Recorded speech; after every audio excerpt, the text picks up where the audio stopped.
एक दिन एक शांत घर के आंगन में श्वेत वस्त्र पहने 3 लोग आकर खड़े हुए।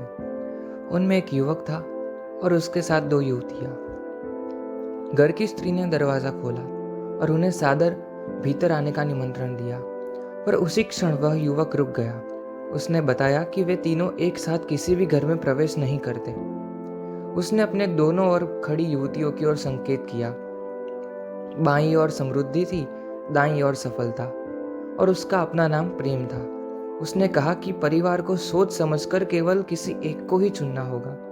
जो भी चुना जाएगा वही घर के भीतर आएगा। स्त्री भीतर गई और अपने परिवार से सलाह ली।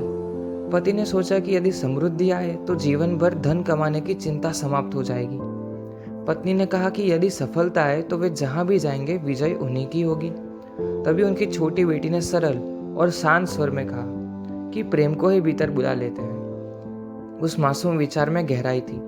पूरा परिवार सहमत हो गया। स्त्री बाहर आई और प्रेम को घर में प्रवेश करने के लिए आमंत्रित किया। जैसे ही प्रेम ने घर के भीतर कदम रखा, समृद्धि और सफलता भी उसके साथ अंदर आने लगी। यह देखकर स्त्री को आश्चर्य हुआ। उसने सोचा कि वे तीनों साथ आने से मना कर रहे थे। तभी यह सत्य स्पष्ट हुआ।